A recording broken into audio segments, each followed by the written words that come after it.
Hi guys, my name is Michel with Michel Real Estate, and today I'll be giving you the 6 steps in order to successfully purchase your property in Luxembourg.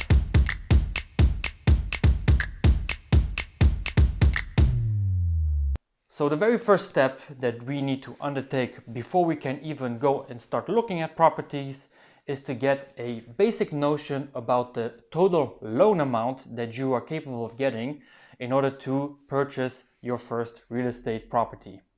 This, of course, assuming that you do not have all the funds to your disposal and can actually purchase it outright. So the very first thing, of course, go and see your bank or go and see multiple banks to see what the total loan amount is that they are willing to give you considering your net income. Once we know how much money we can actually loan from a bank, we are ready to go and look at the different websites and look for properties. Now, of course, this all depends on where you work, what kind of preferences you have in order to purchase something. Of course, you need to look at the size. I mean, those things are not really interesting for me to explain to you. You already know what you're looking for. Please just keep in mind that certain properties are not appreciating as rapidly as others. The saying goes, location, location, location. I'm sure you've heard it before, but it is very important whenever you make a real estate purchase where you're going to pay a loan for the next 20, 25 to maybe even 30 years. So you can either go and look for properties yourself, but of course you can also hire a real estate agent, although they are not too keen on doing it, but you can actually do it, and if you find a good one, they are willing to do the work in order to find a right property for you.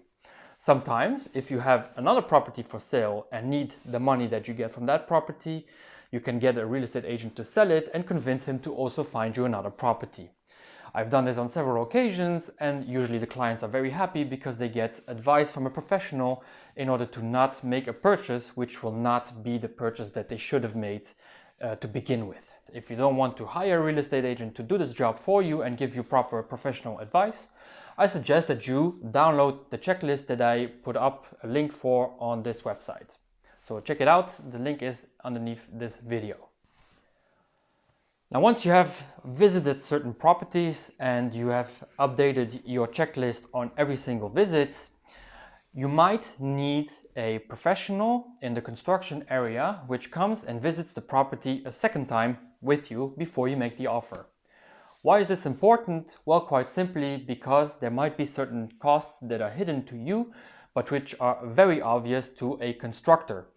He might point out certain aspects which might need repairs within the 10, 5 or maybe even 2 years after purchasing, and they can point it out to you and already give you a basic price indication.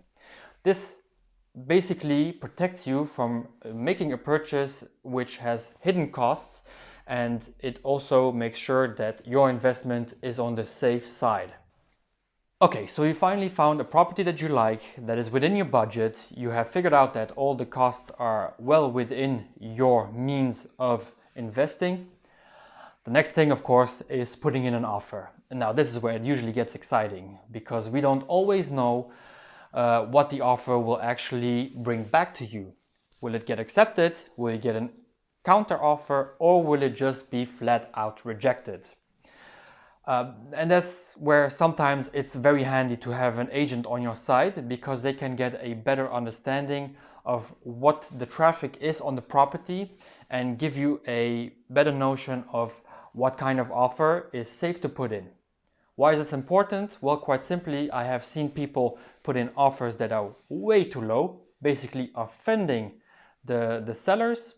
I have also seen offers being put in which are too high and where actually you could have saved a lot of money because there was no traffic on the property and you could have gotten a lower price accepted by the sellers. Sometimes negotiations go sour just because the primary offer was wrong and you offended the sellers. So make sure that the offer that you put in is not too crazy, is strong, and also it is a good thing to motivate your offer. It is never a good thing to over-motivate your offer, because if you over-motivate, it basically tells me that you are so interested in the property that you are willing to give the price that I actually first set for the property. Make sure that you keep that in mind before you put in an offer. Make sure that the offer is on the market price, and make sure that you have an open flow of communication with the sellers or with the agent that is in charge of the sales of this property. If you believe that this video has brought you any value whatsoever, then please give me a little thumbs up, and of course please subscribe to my YouTube channel. I would appreciate it tremendously. Thank you very much. And then we have step number 5. Your offer got accepted. Now it's time to move on to the compromis. As promised, if we would literally translate it, it is basically a document which states that we promise one to another, seller to buyer, buyer to seller, that we will agree on a certain price for this property and move on to the next step.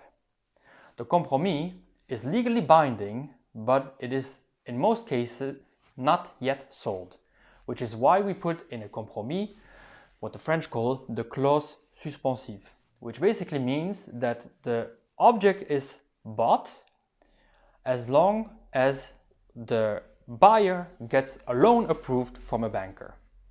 So until this clause has been lifted, there is no purchase done yet and the house is not sold yet, but the sellers are not allowed to sell it to someone else, which means that if you put in an offer at, let's say, 750, and somehow someone comes by a day later and says, I give 760, and you already signed a compromis, the sellers are not allowed to go with this other offer.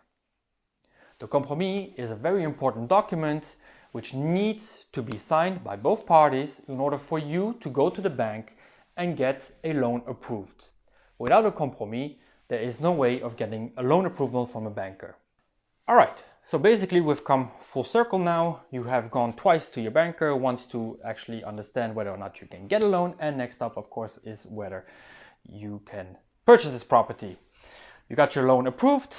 Now all the documents will be sent to the notary that you have chosen when you signed the compromis, and the notary will take care of the deed, which means that once the deed is signed, you become the legal owner of the property, and of course your seller gets to enjoy the full amount that was agreed upon when you signed the compromis, the sales agreement.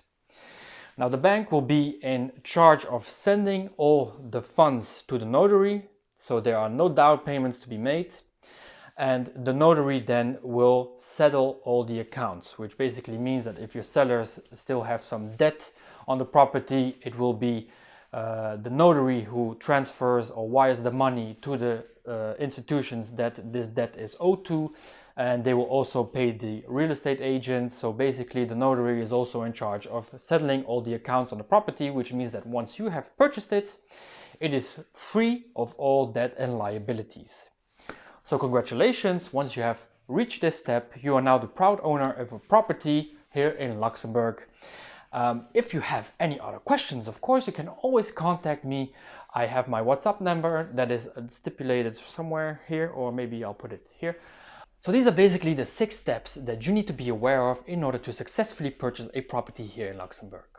Congratulations, you've made it this far.